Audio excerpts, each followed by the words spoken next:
All right, it looks like we're live. I'm just getting things set up. It'll be like 1 minute. All right.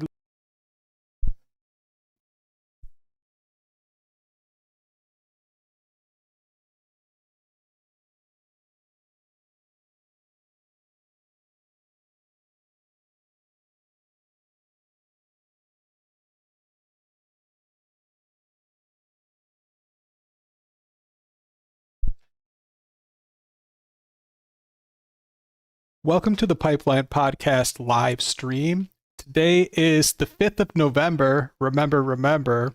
You know all about it, right? Anyway, what we're going to do tonight is cover Piers Morgan Uncensored. He did an episode talking about Mamdani's win for New York City mayor.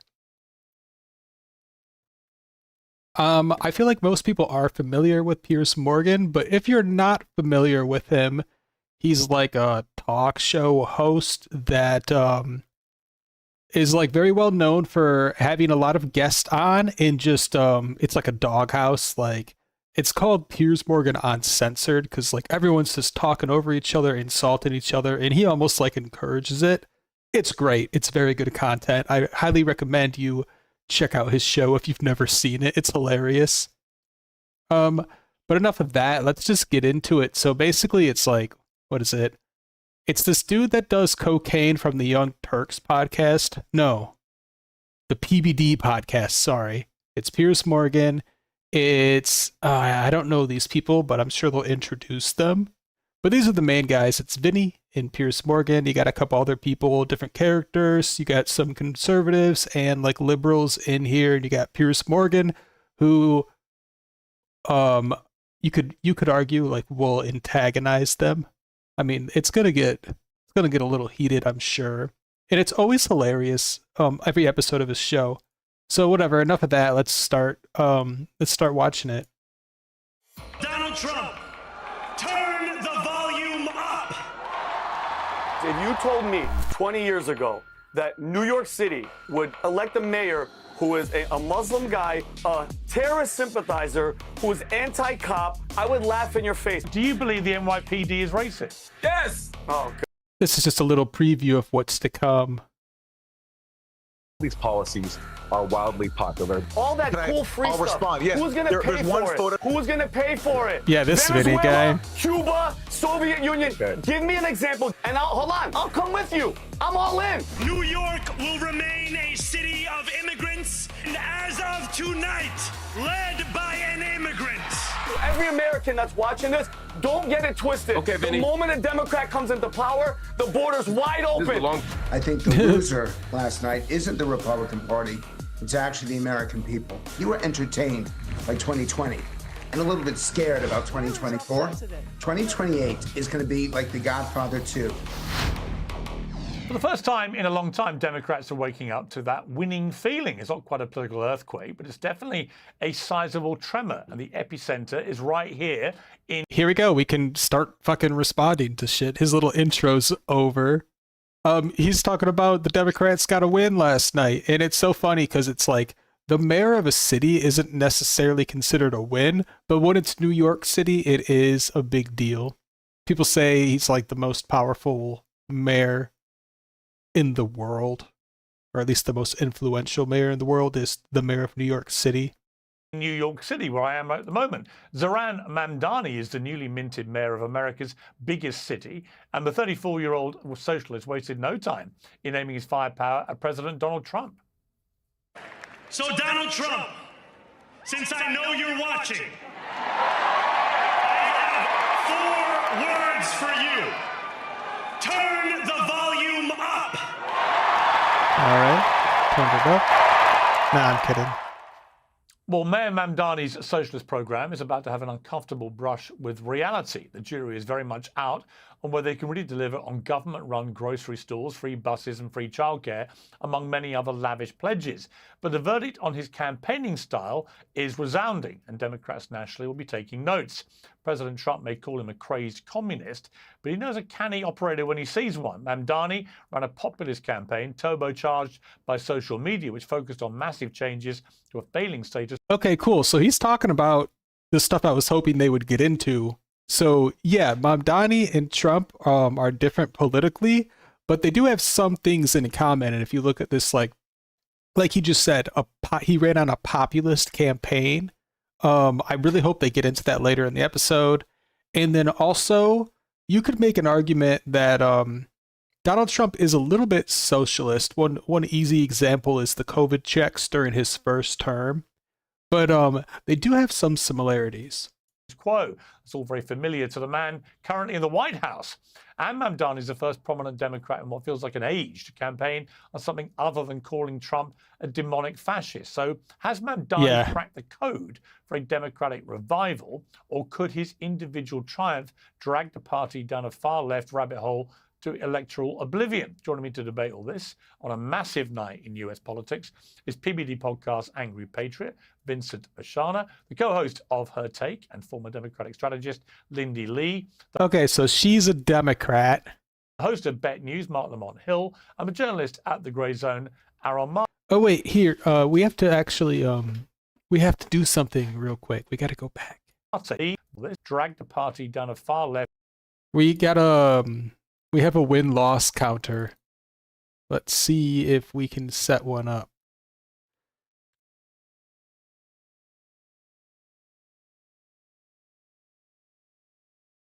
So we got Piers Morgan. Who was the other guy? Vinny?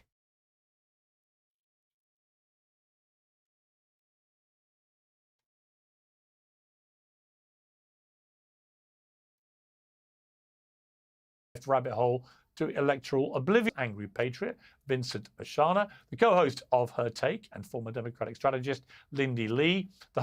Lindy Lee.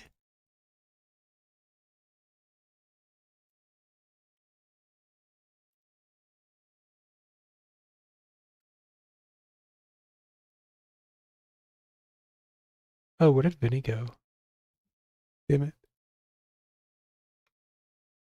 Vinny!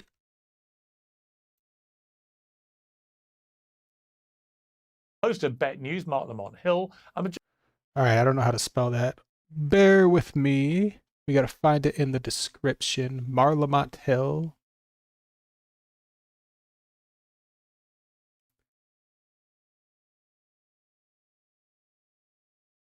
Mark Lamont Hill, sorry. I'm not familiar with him.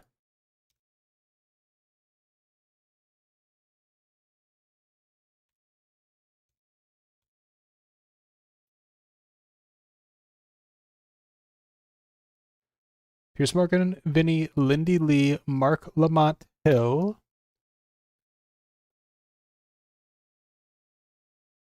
We have Aaron Mate from the Gray Zone. I believe the Gray Zone leads to the right. But honestly, I don't know.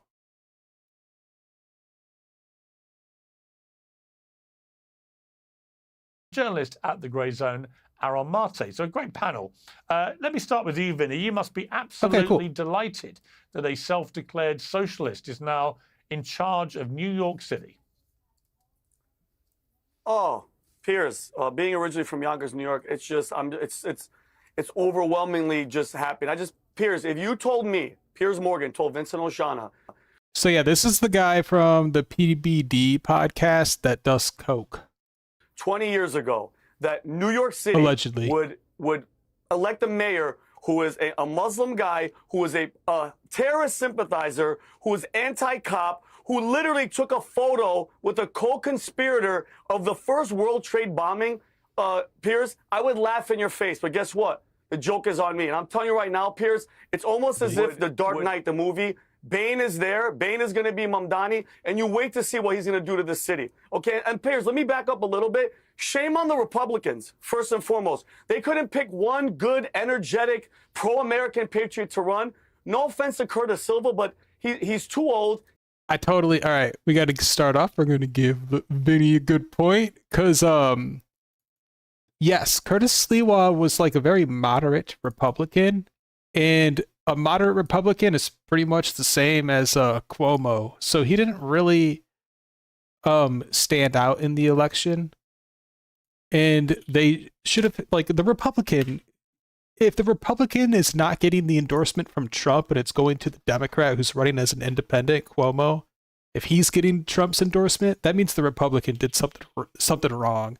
He's too boring. All right. The campaign was horrible. Piers, and guess what? No American's going to vote for a guy with a red beret. I'm sorry. That's number one. Number two, Democrats. All they had to put up to go against this guy, Piers, was a failed mayor, Eric Adams, who made it a sanctuary city, brought in all the illegals, crime went up, gave them money, gave them credit cards, put them in hotels, and then was like, whoops, I'm sorry, I made a mistake. It was the Democrat leadership that made me do it. Cut to Andrew Cuomo, okay? Yeah, I believe it was a sanctuary city before he was the mayor, but maybe I'm wrong.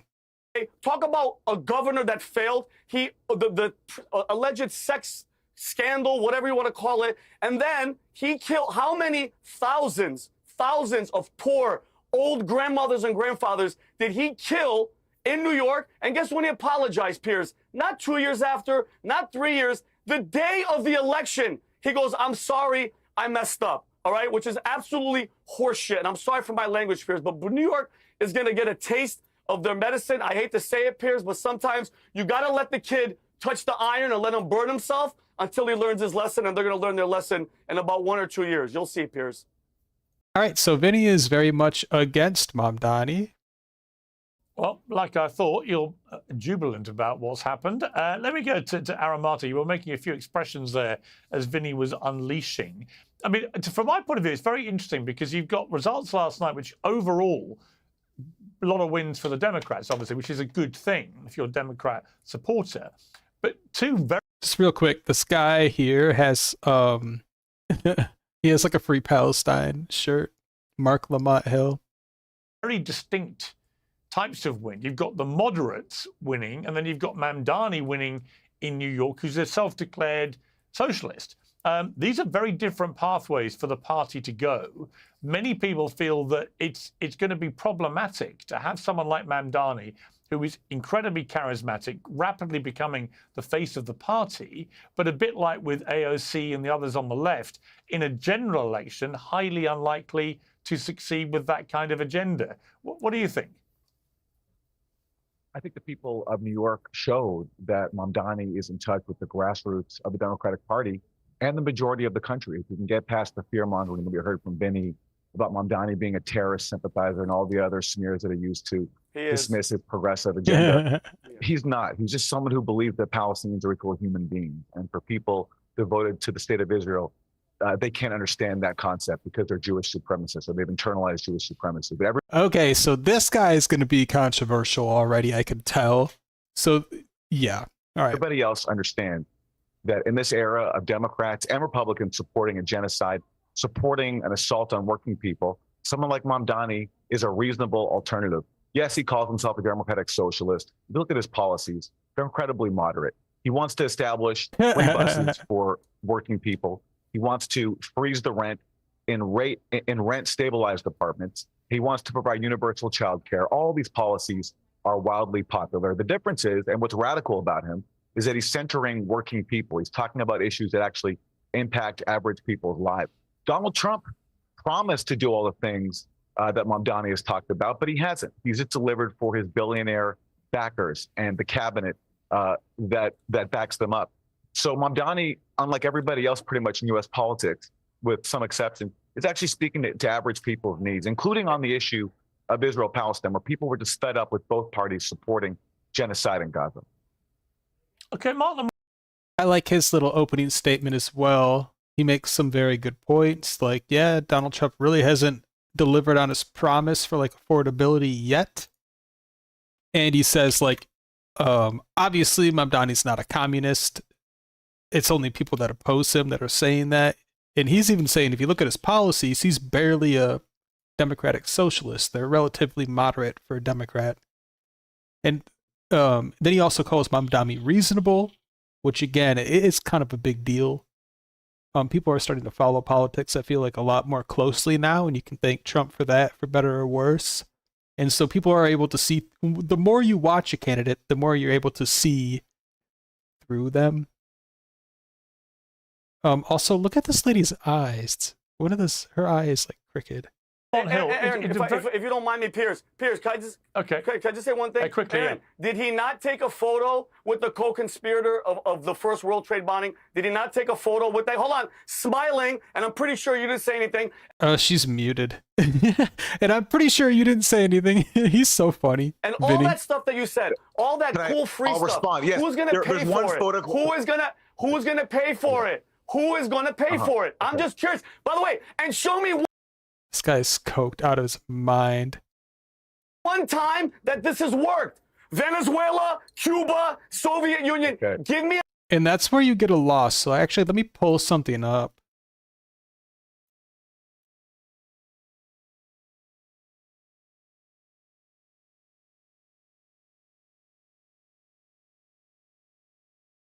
Because he says, like, socialism's never worked. Name me one country where it's worked. And he starts listing off countries where socialism hasn't worked. But check this out. So you just Google where Democrat, like, which countries have socialist, like, democracies. And there's a lot in the European Union. So you got Denmark, Finland, Sweden, Germany, even though I would argue that's not very socialist, but actually, yeah. Netherlands, France, Spain, Portugal, Belgium, Austria.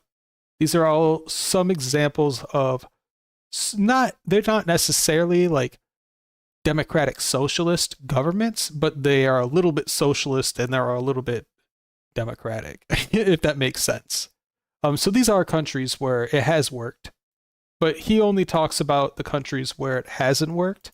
That's another play that you see people on the right use a lot, but it's actually a bad argument. So Vinny Boy is going to get another L.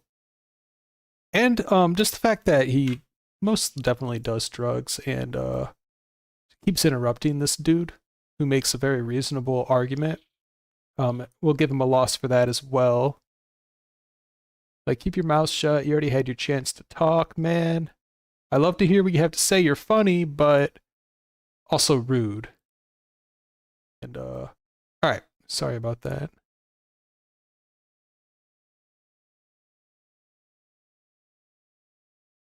An example, give me a case study, and hold on, don't smile. Okay. I'll come with you. I'm all in. Show me when it worked, and I'll buy it. I'll buy it. Go ahead. Okay. Give it to me. To answer your questions in order, in the course of campaigning, where candidates take pictures with literally thousands of people, he appeared in one photo with someone who was identified as an unindicted co-conspirator in a bombing he was never even charged for. So yes, people take photo ops all the time. Yeah, Andrew Cuomo, unindicted meaning what? He was in the room. Excuse me. Give me a break, bro. I'm answering your question. That's not what that means. Andrew Cuomo has taken pictures with actual war criminals, unlike Zohran Mamdani, who rejects the endorsement of war criminals. In terms of how he's going to pay for it, he's already said he's going to tax the ultra wealthy a little bit more, who already make all the money in the world. That lady's mic is muted. For his popular social programs. He's not proposing anything like we've seen in Cuba. They're all leaving. Or And guess who's leaving? Guess who the mass exodus is going to be? Guess who the mass... And just out of curiosity, they're going to leave. Hold on, you know what you're not talking about? Vinny's so annoying. Who's going to come to New York? Who's going to come to New York? He wants to let people out of prisons. Okay, think about it. He wants to give away free stuff. Hold on, and he's pro-illegal. What the hell's going to happen to New York?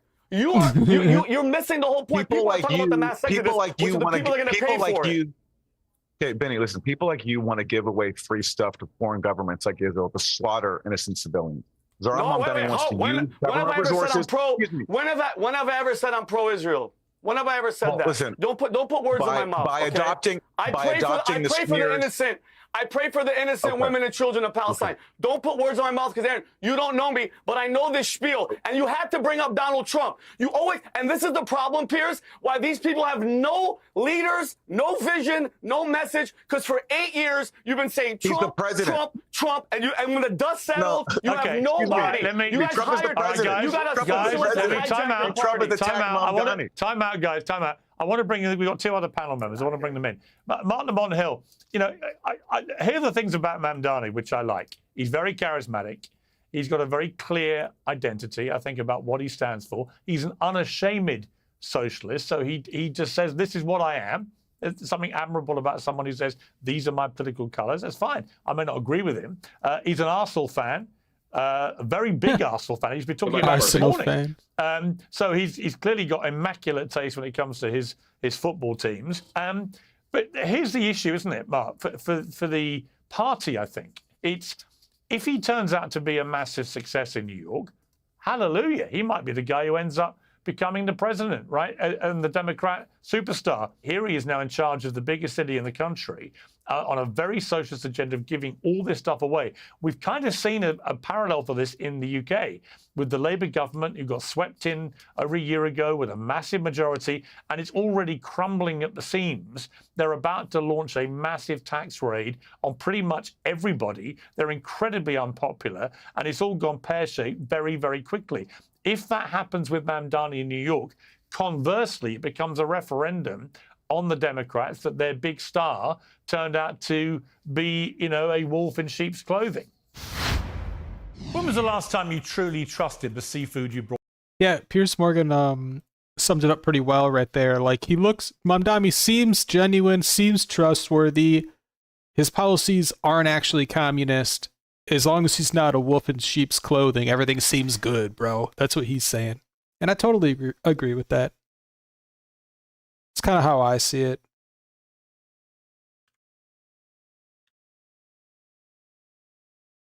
Photo with a co-conspirator of the first World Trade bombing, Piers, I would laugh. Wow, that wolf in sheep's clothing would be a bit of a leap, even if he were somehow not successful. But I think that there are a few issues on the table here. One, we continue to call him a socialist. And I think it's important to reiterate that he identifies as a democratic socialist, right? And there are different types of socialism. And right, so he's probably going to bring up what we just brought up, like all those socialist countries in the EU that have succeeded. Democratic socialism does not support the abolition of private property. It is not saying that there's no democratic elections. Many of the kind of boogeyman references that are made to socialism don't apply to Mamdani's vision or his self-identification any more than it does to AOC or any more than it does to Bernie Sanders. I think one of the things we've learned in the last few years is that Democrats have played it far too safe. They're not speaking to people's needs. They're not speaking to people's interests. Speaking to the fact that people need the rent to stay stable, that they need access to food, clothing, and shelter. That's what Mamdani is doing. And if for some reason he were not to be successful and didn't have a great mayoral administration, I don't think it would be fair to say that I see that as a referendum on his ideology any more than all the other unsuccessful mayors and governors around the country or presidents around the country and the world who have had unsuccessful campaigns as capitalists and imperialists and fascists. We don't say, oh, maybe we should try something different. Sometimes it's about changing the driver, and sometimes it's about changing the direction. What we saw in New York last night was that New Yorkers want to do both. They wanted new leadership, but they also want a new vision. And I think that that's something that Democrats should follow, because the way they've been working so far has not been working. Okay, kind of a half-baked take on the establishment DNC. Like, it's not like they're just not listening. It's not like they're blind to what the voters want. It's just that they don't actually care at all, and they're actively working towards the interests that they align with more, which is like corporate interests and like big money. And honestly, they're like the pro-war party now. They're like the military-industrial complex party now as well. And this is really a reaction to voters saying, we don't want that. Literally, the thing that I would be concerned about if I was Donald Trump and the Republicans is that the running theme behind all the successes the Democrats had last night was affordability. And there's no doubt the cost. No. Oh, that'd be a loss for Piers. I think it had a lot to do with the war in Gaza. You can't just not bring that up. I'm sure they'll bring it up at some point, but he should have brought it up there with his statement. Cost of living crisis coming out of the pandemic, inflation continuing. Trump can claim some wins in bringing some prices down, others not so good. But this ongoing running sore of the standard of living for people in the bottom bracket of society in America is not going away. You know, people feel angry enough now to vote for people who they think are going to tackle as a priority affordability. It's been very striking to me that Mamdani, he doesn't want to get involved much in foreign affairs. He wants to focus specifically on the ability of really impoverished New Yorkers who can't afford their groceries, who can't afford to rent a home, and so on. That has been something that's resonated. There's no doubt about that. Mark, respectfully, it's great to be here there with you, but is. I gotta address some of the claims that you made. This guy literally said he wants to seize the means of production, okay? We're not slapping a communist label on him just for shits and giggles. He literally said this himself. And Aaron, as someone who has fundraised for Democrats, who's been in the game for a very long time, I can tell you that politicians at a high level, they vet every single person in the room. You better believe that no random person can just take a photo with Kamala Harris or Joe Biden. We vetted them. Someone actually who owed $40,000 to the IRS is booted out of the room because they didn't want him to be seen with Joe Biden, okay? So this is not just, this is very intentional on his part for you to say, oh, it was just some random dude who showed up. And not only did he take a photo with him, he decided to compliment him. That was a conscious decision.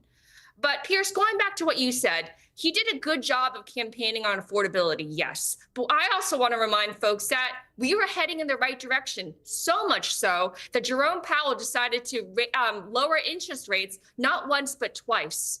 So it takes a long time to bounce back from the mess that Joe Biden got. I thought this lady was the Democrat. Am I just completely wrong? Or is she so establishment Democrat that she's actually like a Republican? Also, what she did say about Mamdani is true. He does have like Muslim Arab ties. And so I really do believe he does. He might be a little bit anti-capitalist and he might support communism a little bit. He did talk about when he took a picture with that guy and he said like he didn't know. And I do believe that.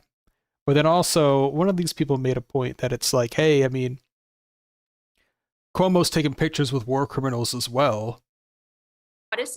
But we are moving in the right direction. And frankly, I know, Vinny, I love you to death, babe. I know you're upset about this, but I think this is the biggest gift for Republicans that we could possibly hope for. Because honestly, Marxist Mamdani, Rashida Tlaib, AOC, Jasmine Crockett, these people being the face of the Democratic Party is exactly what I want to run on going into 2026. That's funny. Okay, I want to just hold. Let me just hold the panel there. Let me hold the panel for a moment. Yeah, because I'm going to come back to the panel in a moment. I want to just bring in Frank Luntz, the pollster extraordinaire. Frank, your take on last night? I thought it was a very interesting set of results. Obviously, overall, a good night for the Democrats, but pulling in two very, very different directions: moderate, and then the socialist in New York.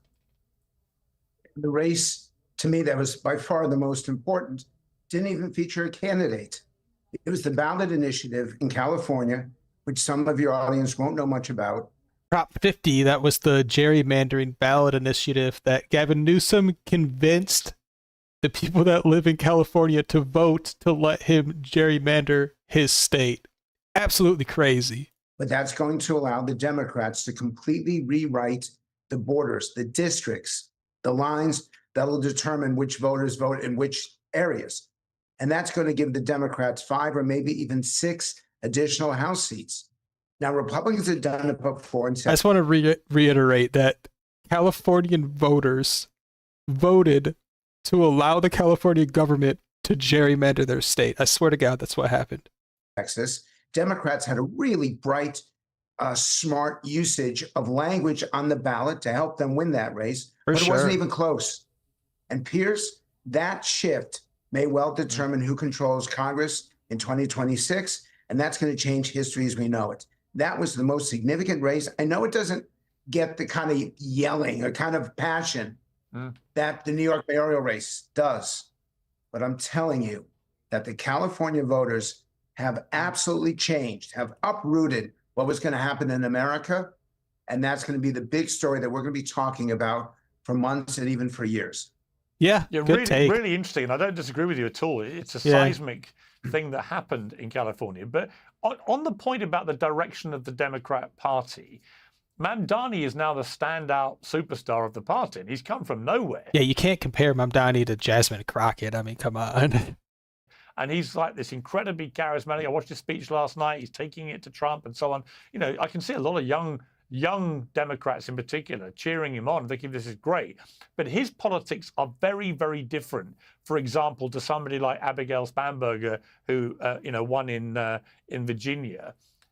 Which way is the party going to go? Which is more electable? Can you win a general election in America, do you think, if you are a self-declared socialist? Absolutely not. I think the real question is, because Bernie almost won as a socialist, he got pretty close. But I think the real issue is, how do you expect America to elect someone who's not like a Christian? Like, they always want that guy who goes to church. You know, Biden was Catholic. Trump says he's a Christian, but probably isn't. But he has those values. That's what they want. Also, he can't even run for president, Mamdani, because he was born in Uganda. And the party's going in both directions. And the progressives had a great win yesterday, and a significant win. And they finally have a spokesman who's incredibly articulate and powerful. And that helps the Bernie Sanders AOC wing of the party. The one who's probably most upset this morning is Chuck Schumer, because his Democratic Party is disappearing.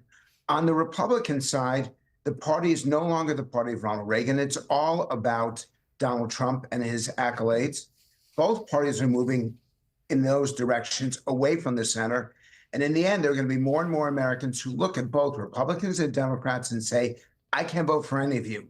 But Piers, I've been on this now for I do disagree with that. I would almost argue both the parties are kind of going more towards the center. Like right now you have a shift on the right where people are like, let's get foreign influence out of the party and out of politics a little bit more. Thank you. I feel like that's a very moderate opinion. And then on the left, you just have like, can we make shit affordable, please? Well, it's okay to have rich people pay more taxes. I don't think that's a crazy out there take. I think that's pretty moderate. I think most people could agree with that. Several years. I think the loser last night isn't the Republican Party. It's actually the American people. Because I see both parties rejecting the center, both parties rejecting a common sense approach and moving in these ideological directions. That does fire people up. That does excite younger people and excite people on the fringes. But in the end, there's so many Americans who believe that our democracy is not working anymore, as they do in the UK. And they believe that they're looking for someone with common sense, someone who is a centrist. And this is not necessarily where I stand. This is where the American people stand. And they don't see anyone who's speaking for them. Yeah, I think that's absolutely right. I've never heard the take that American voters want a centrist. I've never heard that. Right. Do you see anybody on the horizon for the Democrats, for example, that would fit that bill? A sort of a new Bill Clinton-y figure? Absolutely. Cory Booker, the senator from New Jersey. Wes Moore, No, Cory Booker is compromised. Governor of Maryland. Mitch Landrieu, the former mayor of New Orleans. These are people who focus on getting stuff done. Booker was formerly the mayor of Newark, turned that city around. And they have a record of accomplishment, a record of results, which is what the American people are looking for. And they practice accountability in what they do. They're not focused on Washington. They're not ideological. They would not come on this show and yell at each other. They would come to listen, learn, and lead. 3 Democrats that can make a difference. I'm going to repeat this so people check them out. Go on to YouTube to see their speeches. Go to Wikipedia to see their backgrounds. Cory Booker, New Jersey. Wes Moore, Maryland. And Mitch Landrieu, Louisiana. Incredible.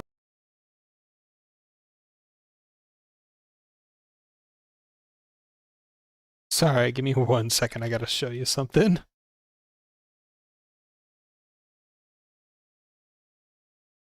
All right, can you see this on the stream?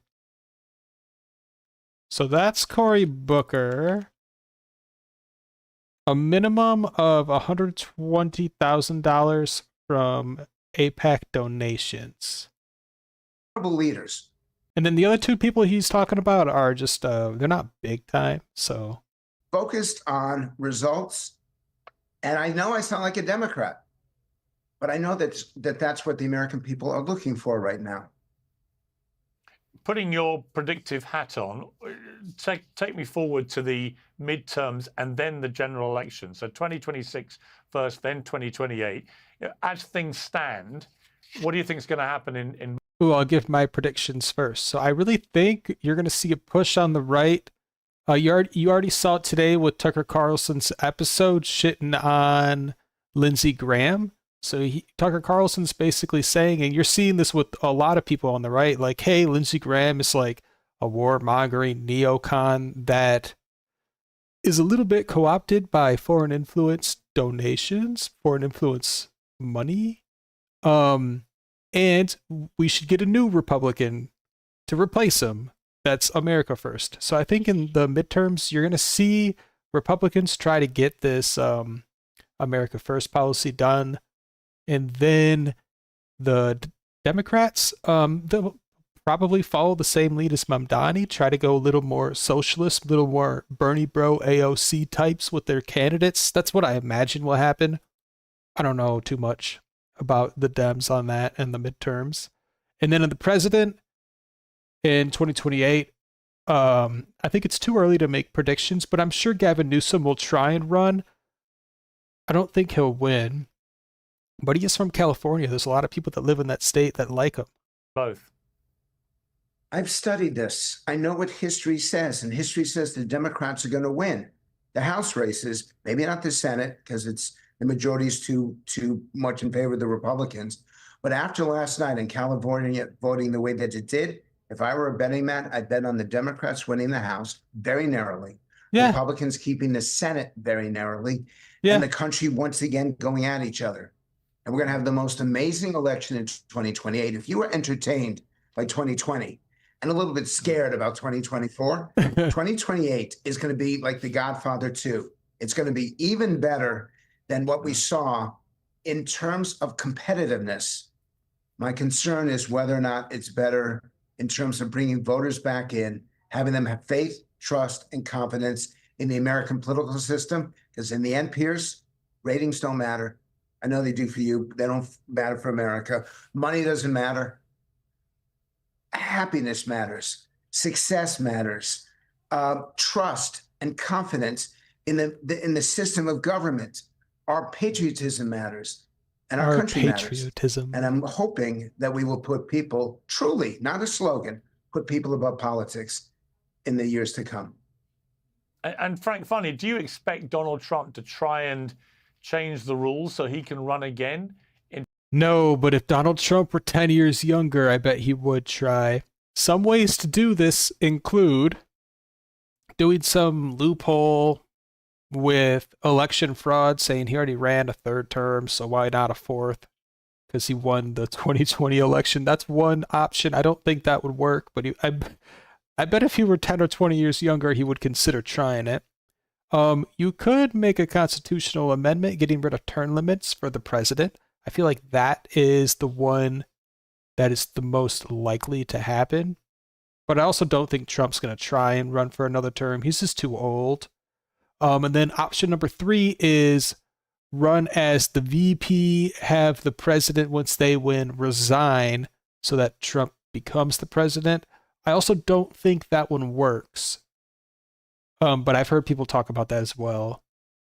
But really, your only shot is a constitutional amendment to get rid of term limits. And in my opinion, that is a thing that people should actually do, because you look at term limits for other positions like being on the Senate or like head of the CIA, FBI, there are no term limits. So there shouldn't be term limits for the president either. 2028, or is he just trolling the libs, as he would put it? I fully expect him to talk about it. I fully expect him not to do it. It is so clear what needs to be done, and there isn't enough time to get it done. But he wants to stay relevant. And I know that you and I have had these conversations now for about 10, 15 years. I know I sound different than what I used to, but we're in a different situation than what we used to be in. And I would hope that the president would acknowledge that things are very difficult for a lot of people, that they're challenged. The Democrat on your show who talked about affordability, and Piers, that's your message. That is absolutely correct. If you can't afford your home, you can't afford your health care, if you can't even afford your fuel or your food, you're in trouble. And we need these people working together for all of us so that this affordability is addressed, this confidence is restored, and in the end, we have the country and the system that we deserve. Frank Luntz, brilliant to have you on after such a big night for American politics. Thank you very much. Thank you, Piers. I appreciate it. Let's go So I actually liked most of what that guy had to say a lot. back to the panel. But Aaron Mate, I mean, as always, Frank cuts through a lot of the kind of tribalism and made some really good points there. What did you think about what he said? I for sure agree that the next election for president is going to be hella competitive. I think that was the best point he made. And also when he talked about Prop 50 in California, those were such good things to bring up right there. That guy is obviously very intelligent. USA help you before the IRS have a real problem. Next move.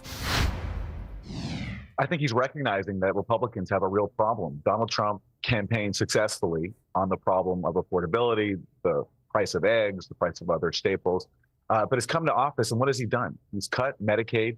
He's not. All right, this is like libtard trash shit. If you wanna learn about what he's done, check out our Big Beautiful Bill coverage where we go through the entire bill.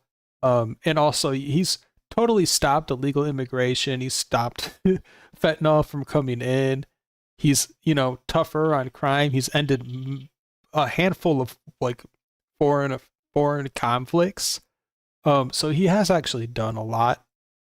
Providing over a government shutdown in which 42 million people who need SNAP benefits. And then he's blaming Trump for the government shutdown. So Trump's actually not in charge of the government shutdown. That's actually going to be, what is it, the House and the Senate? It's not Trump. It's to get food, he's getting a loss. Are being denied it because of his party's refusal to extend healthcare subsidies for millions of people. Yeah, those millions of people are fucking illegal. Or bums that aren't working. I mean, it literally says it like, check out our coverage on the Big Beautiful Bill. This guy's absolutely wrong.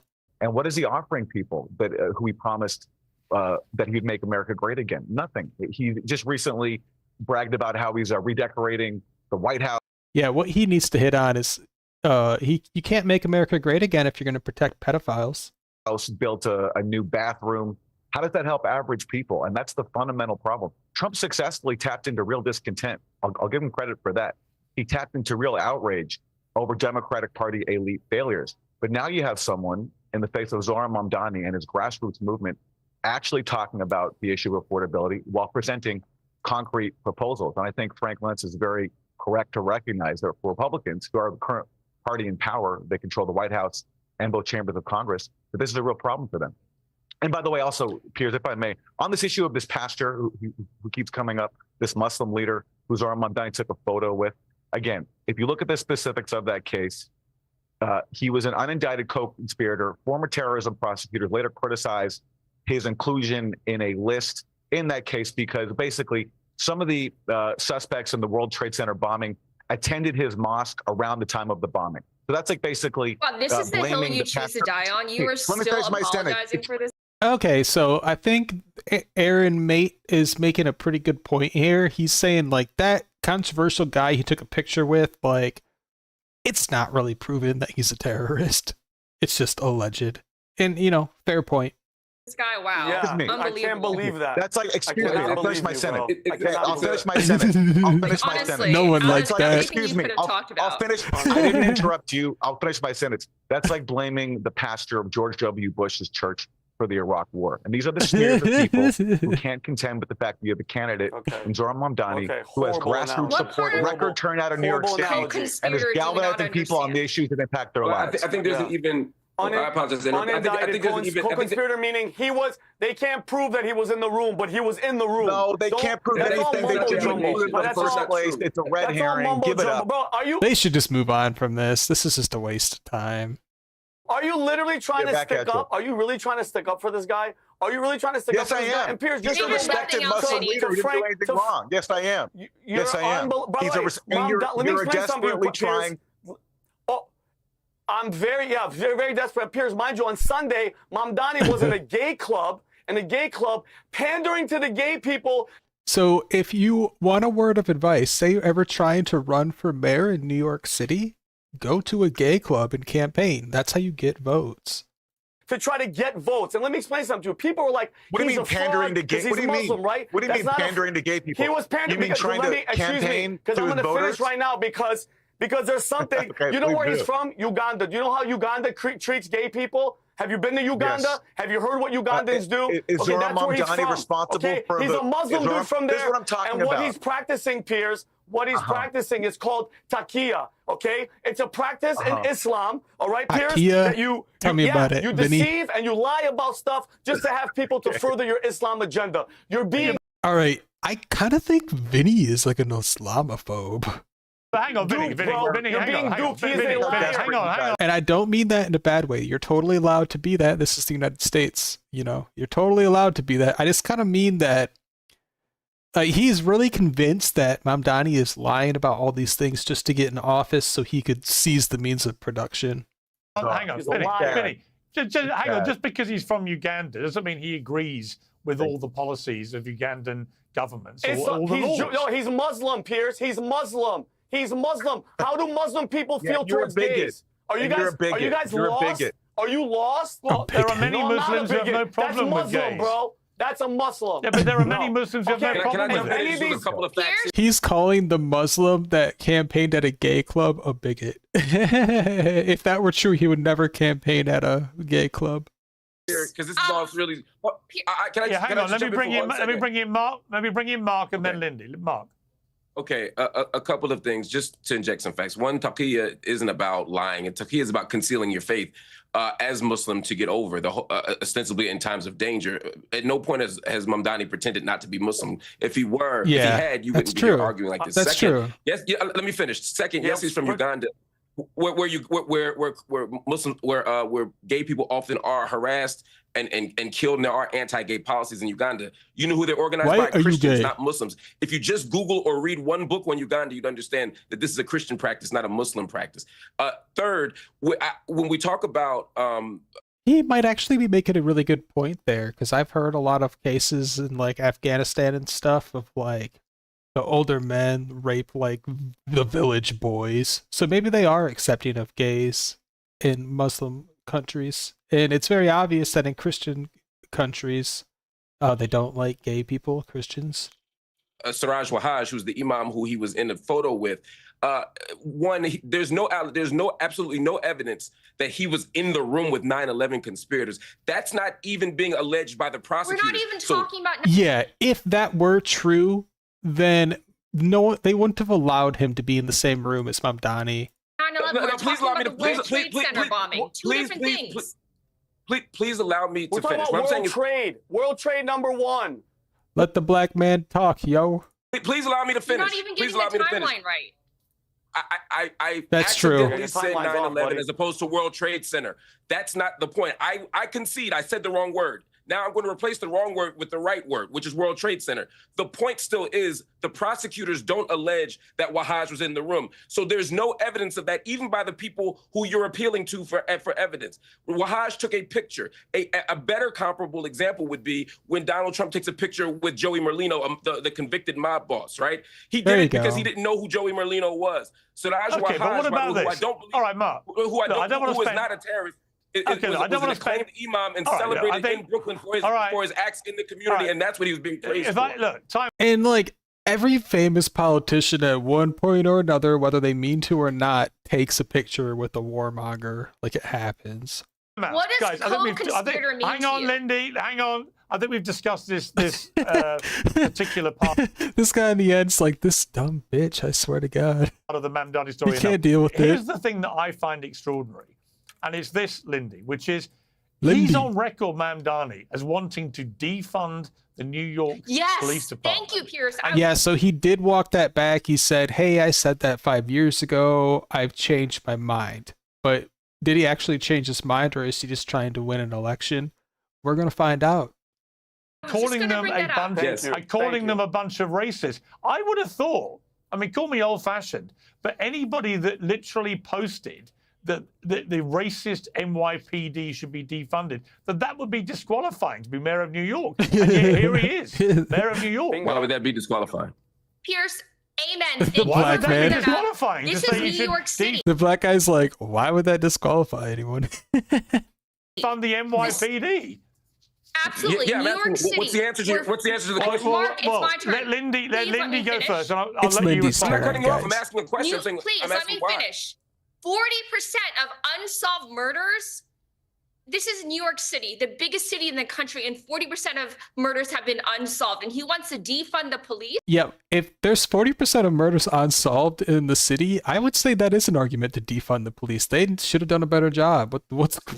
That's crazy. Yeah. We need to bring in the National Guard. Okay. And then according to some studies, 25% of New York, they want to flee because of his policies. Okay. He's on a speedway to hell. And another thing is, Mark, I felt like I was talking to, what's his name? Frank Luntz. I felt like I was listening to a new age therapist. Like, is he crazy? He wants to put forward people like Wes Moore and Cory Booker. Let's go through his Agreed. like, that is crazy. Cory Booker tried the presidential campaign thing already. He was polling at 1% to 2%. Okay, so we already tried that. The trial balloon failed. Number two, Wes Moore, he lied about getting a Bronze Star. These are the people that Frank Luntz wants to be the face of the Democratic he's Party. that guy. Then please, sounds good to me. And then he talks about the importance of Prop 50. Yes, it's important, but It's I also very think important. it's a gift to Republicans, because in this case, it allows Republicans to tie Gavin Newsom's failed policies to him. There's no way to. I think that's a bad argument because Texas did start it. So Texas gerrymandered their districts first. And Newsom said, hey, California, because Newsom had to pass a law in his state to allow him to gerrymander the state. So that's what Prop 50 was. And he convinced the people in his state to vote for it to pass. So like Texas started it, they're Republican. So this is a bad take on her part. To disentangle the two. We are now able to tie That's a loss for $7 her. Per gallon gas Lindy to Lee. Gavin Newsom. We can tie homeless encampments all across the state to Gavin Newsom. Yep. And you know what, Gavin Newsom, this is all about him running for 2028. This wasn't about the people of California. Right. This was Well, about it may be. Yep. Hang on. Don't She's right about that. Hang on. Okay, I'll come to you, Mark, in a moment. But Vinny, I did find, Mark was asking me, well, what's wrong with saying defund the NYPD? I think a lot. If somebody was running for mayor of London on a ticket of defund the Metropolitan Police, I would think that's completely disqualifying, right? What is defunding the mean, idea Piers? that you brand? Well, hang on, Mark. I'll come back to you. Hold on, Mark. Hold on. What are you talking about, bro? You're the mayor of the city, and you're saying to defund the police department, and you don't think that's some crazy outlandish ish to say? He's actually not saying that. He's actually not saying that. When I tell you, Well, he did say that. God, listen, He did say Aaron, Not during the campaign. Your job, Aaron, your job Not during the campaign, is to but it stick is up on his for every record. single lie. Yes, let him finish. It's on his record. And let me explain something, Piers. A couple of lies. He hates billionaires, right? Who funded his campaign? Soros. Got okay? He him. lied That's a win for Vinny, boy. about defunding the police. He said he took that back. He lied about his aunt wearing a hijab on the subway. She wasn't his aunt, and she wasn't in New York City. Hold on. I heard about that, and I think that's true. Hold on. And he wants to legalize prostitution.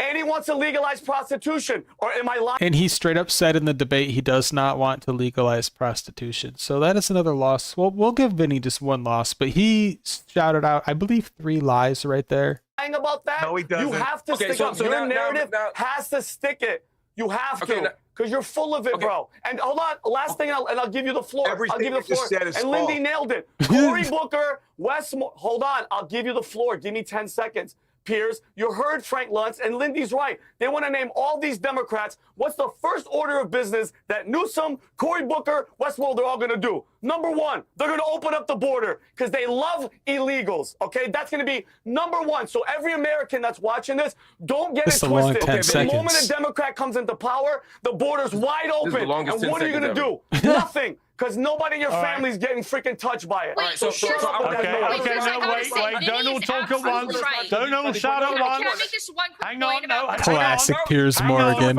Don't. If you all talk, no one can hear any of you. Mark Lamont Hill, the floor is yours. Hell yeah. Thank you.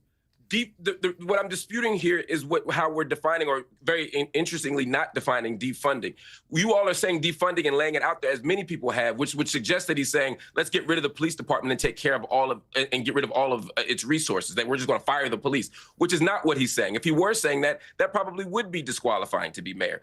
What defunding means is taking money out of the police department and placing it in other departments where that work could be done. So when you give the example of, let me finish. So when you give the example of unsolved murders, defunding does not affect unsolved murders in that way. In fact, to the contrary, it would help to solve murders, and I'll tell you how. When police come out right now, and I'm only telling you this as someone who's written several books on this and has been part of the defunding movement for a decade. So you can shake your head, but I'm only giving you facts. You can disagree with my approach, but I'm telling you what the actual defunding movement is. When we say defunding, what we're talking about is saying right now, if someone has a drug overdose or someone has a mental health crisis, the police get sent out there. When someone is jaywalking, the police have to stop them and give them a ticket in many cities. We're using the police as tax collectors, making a good point. as therapists, and as counselors. Defunding says, let's take some of those resources that we're making the police do for jobs that they shouldn't be doing, and let's give them to therapists, to social workers, to drug treatment counselors, and let the police focus on, I don't know, policing. And so defunding is actually Yeah, so just to reiterate what Mark Lamont Hill just said, he says, like, hey, instead of the police responding to all these nonviolent calls like drug abuse, or I don't know, any other call that could be dealt by like maybe a social worker, we should reallocate the funds from the NYPD to respond to those kind of things to other organizations, like, you know, some kind of like help outreach programs that will deal with like the homeless and deal with like the mentally ill, like people like that aren't criminals, but they can't take care of themselves, which oftentimes if you call 911, the police are going to respond to that because that's just who shows up. So that's what he's saying. And then if you did that, you would allow the police to actually focus on crime, like violent crimes and stuff. Mark, hang on. Mark, he also... And he's right. Accurately defined, well, hang on. Even if you disagree with it. I understand. No, I listened to you. You had the floor. But he also called the NYPD... But also when BLM was going on and they were saying defund the police, that ain't what they meant, bro. Racist organization. Racist. Also, he said Shut up, queer Piers. No, hang on, liberation Lindy. means Hang on. Please, look. It's much easier if everyone answers the questions I pose to them. So let me just ask Mark. Mark, do you believe the NYPD is racist? No. Yes. All of them? Oh, God. There it is. No, you just moved the goalpost. No, hold on. Well, yes or no question mark. No. Do you believe they're racist? You asked me if the department was the institution, and then you just said all of them as in individuals. Do I think every police officer is racist? Of course not. But we're talking about systemic racism. It's oh my God! All right, that's got to be a loss for him. It's like saying the school system sucks. It doesn't mean every teacher sucks, but the system itself doesn't work. Going after crime does not make you racist. I agree, but shooting unarmed black people does. Targeting black Let me bring in Aaron. Let me bring in Aaron. Let me bring in Aaron. Let me bring in Aaron. Let me bring in Aaron. Let me bring in other things. Let me bring in Aaron, please. And attack that, or you can address what I actually said. Let me bring in Aaron. So I believe stop and frisk isn't actually like a thing anymore. It's like that was like an old, you know, that happened a while ago. Crime is up 30% in New York City. I'm going to bring in Aaron if it kills me. So let me bring in Aaron. Let me fact check that lady. You can't die, Piers. Here's my problem with Mamdani and why I call him a wolf in sheep's clothing. I'm always very distrusting of politicians who post this kind of stuff. All right, so Google AI says that crime is not up 30% in New York City. So I believe this lady, I haven't looked into it too much. I believe this lady just lied on Piers Morgan's show, and we're keeping score here. So that means she's over 2. 3-4 years ago, but now want us to believe that's not their real opinion. I think that is what he genuinely feels about the NYPD. And by the way, he's allowed to. We live in a free country. He can express that view, and I believe it was honestly held. But this sudden transformation to, oh no, I don't think the NYPD is racist. Oh no, I don't think that they should be defunded and so on. It's just a little bit too close to when he did believe that for me to think this guy is a serious person. You know, his views haven't changed in 3 years. His desire for power has, Aaron. Sure. Yeah. I mean, people will sometimes say things to get elected. That's called being a politician. It's part of the job. And I don't know what's inside his head. I don't know what his views are. But there's plenty of evidence, as Mark laid out, for why one would think that the NYPD is a racist institution. Not saying every single police officer, but institutionally is. And so I understand why he would think that. And on the issue of policy, defunding the police, Mark. The easiest reason why he might think that is because he's black. And, you know, I'm not being racist. It's just you have to understand everyone has a different perspective of things. Laid out what that means. Mamdani wants to create a Department of Community Safety, promoting community-based solutions to problems that can be handled by people in the community, which is proven. There's a long... So he says it's proven. Here's the thing. It is proven. Like, here's what's proven about it, is the police have to respond to less bullshit calls. But here's what's unproven about it. It doesn't help the mental health crisis, and it doesn't actually lower crime. It's just you would be categorizing it differently. So in fact, it would take away from statistics, but it will not solve the mental health crisis. It has been tried before, and it did not lower like mental illness. It did not help. The scholarship on this about how these solutions work, and other cities do it. And it has support among the majority of New York City Council, so it's not even a radical thing. And yeah, it's not radical, though. It's been done before. Pragmatic in some ways. It's called being a politician. You have to make compromises sometimes. But the bottom line is this. He centered the issue of affordability. He spoke to issues that nobody else was talking about. Yep. He sent a message of hope across the country to people who are feeling left out of politics. And kind of look like what happened in New Obama. York City. He got more than 100,000 people to turn out for him, to volunteer, to knock on doors. So people feel connected to his message. People feel that he stands by his convictions. And he got a record turnout, almost double the number of voters turned out in this election than did 4 years ago. But only 51% voted. Only 51% voted for him, and a large number of 51% is kind of a lot, man, for a socialist. People voted for the other Democrat. Only the majority. Well, no. He did enough to win. He's peddling Wait a bunch a minute, of lies. Lindy, don't start shouting. So, like, this lady literally just lied the last time she spoke, and she's trying to tell us that Mamdani is peddling a bunch of lies. You can't fucking prove that. You can't see the future, lady.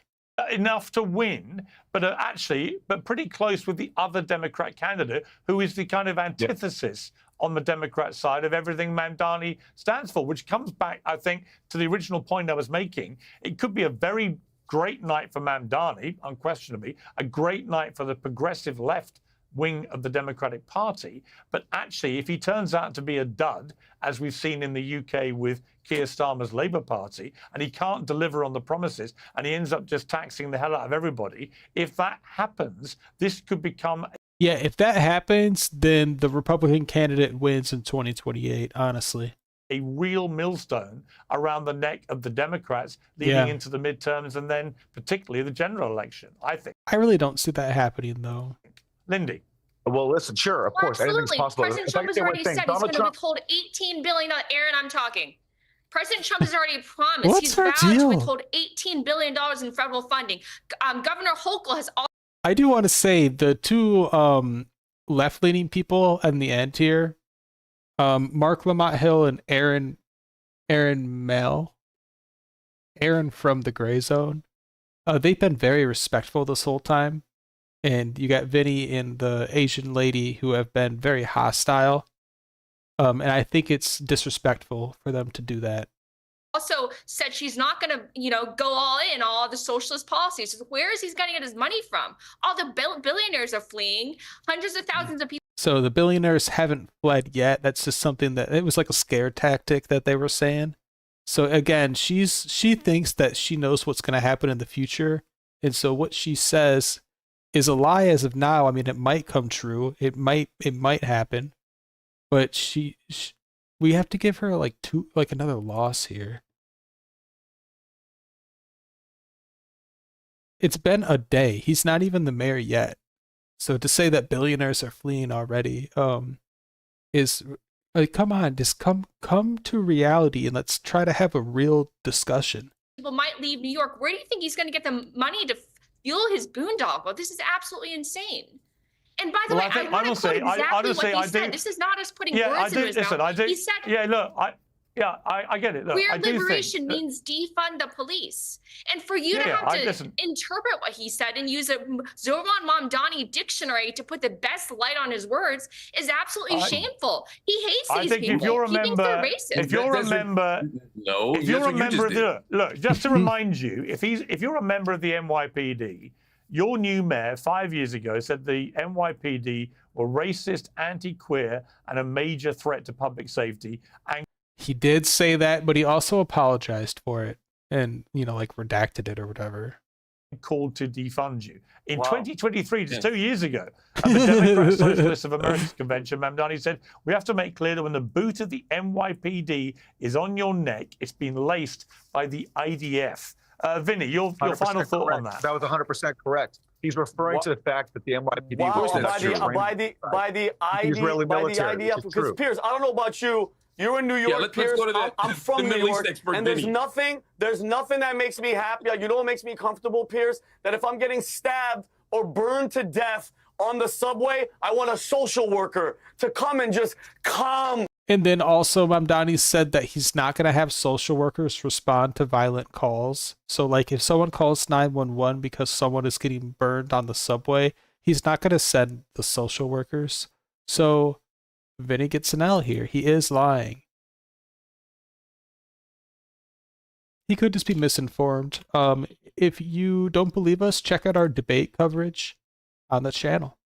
The murderer down, okay? If you never lived in New York and you've never been on a subway, don't talk to me about crime and cops being racist. They have the hardest freaking jobs on the planet. For the last 20 years. And look at the stats about how racist they are. And what are the stats? What are the odds? Give me the percent. So this guy, Mark, was trying to say that the NYPD institution is racist, but now he's trying to also say that cops are racist. So like, which is it? Is it the people that work for NYPD or is it the institution? You really do need to define that. You can't have both whenever you want it. Percentage of a cop shooting an unarmed black person in America. What's the number? It's so outlandish that it's such a big thing that they're racist. Give me a break. You guys are all being duped by Mamdani, but I love what Lindy said. Lindy, I'm actually going to adopt that mindset. Is give them, let them do it, Piers. Let them happen. They're going to freaking feel it. And all the New Yorkers that are leaving, that have all the money, when they're all left and the dust settles in, like, wait a minute. Oh, fun fact. Mamdani, if all these millionaires and billionaires leave the city, like they're saying 25% of the people are going to leave the city, then Mamdani did fix the housing crisis in the city. Who's going to pay for all the free shit that Mamdani said? And you guys, they're going to feel the freaking wrath. You'll see it, Piers. Well, it's interesting. People, hang on, final point. People are trying to compare this to London, where Sadiq Khan's been mayor now, won 3 terms. Actually, it's the wrong Do not compare an American city to London. Fuck out of here. Comparison. They happen to both be Muslims, but Sadiq Khan's quite a establishment figure of the Labour Party. Go back to the start of the century to Red Ken Livingstone, who was a genuine socialist. He presided over London for 8 years, and you know what? It wasn't that bad. London survived. So whatever happens under Mamdani, I suspect, knowing New York as I do and having lived and worked here for 20-odd years, New York will survive whatever Mamdani can throw at it. And if it turns out that he has the magic touch and he can make what nobody has done in modern times work, socialism, in New York, Who knows? You might have President Alexandria Ocasio-Cortez to look forward to in 2028. God help us. Yeah, I feel like the Dems could get behind AOC, but not the average American. Help us, God. God help us. You never know. Guys, thank you. Very spirited debate. I appreciate it all. Thank you very much. Yeah, so honestly, that was good stuff. The only time they really brought up Israel was when they talked about the IDF training with the NYPD. I wish they would have went into that a little bit more, because again, we saw the debate where Mamdani said, "I wouldn't visit a foreign country," and they tried to say, "Oh, does that mean you are an anti-Semite?" And he's like, "What? No, if I'm the mayor of New York, like, I'm gonna stay in New York and help the people in New York. I'm not going to another country, man." And that's really when he won the election, and they just didn't even bring it up here. And it's like, come on, Piers Morgan, you want to call yourself a journalist or a broadcaster or whatever, and you're not even going to ask the real questions. You're not going to get to the heart of why people really showed up for him. So that's one thing they missed out on. Other than that, the debate was great. The conservative people on this debate, Vinny and this lady here, were extremely rude and disrespectful the entire time, and the guy from Gray Zone and Mark Lamont Hill were very, very respectful and patient, and I wish we could have seen that from the people on the right as well. I wish they could have been a little more respectful. Vinny's not a great representation of the right, in my opinion. He has some kind of addiction problem. And then this lady, I thought this lady was a Democrat, but I guess I'm wrong. But she lied about 4 to 5 times. We fact checked her a few times. If you're just popping in now on the stream. So you just can't trust her, because she did lie a lot. It's not even like she misrepresented the facts because of her political bias. She just like straight up lied. So anyway, I guess that's our hot takes. What we've been doing recently is we've been doing live streams of these hot topic like podcast shows, and we're kind of trying to figure out what seems to get the most views. So right now it seems like anything Tucker Carlson touches turns to gold. Piers Morgan seemed to kind of be a loss for us. And what else have we done? We've done a little bit of Nick Fuentes. He does well, of course. That's really because he's not on YouTube. You got to go off site to see him. So, I always do expect a little bit of an uptick when we cover something like him on this show. But if you want us to cover something and give our hot takes and reactions, like, let us know. We're trying to figure out what the best route with this kind of live stream stuff is. We're still trying to figure out a good format for it. If you want to see MTG on The View, we almost did that instead tonight. Let us know, and we'll definitely go through it. And subscribe, check out the channel. We got a lot more content. We have real content as well, not just live streams like this. And make sure to have a great night.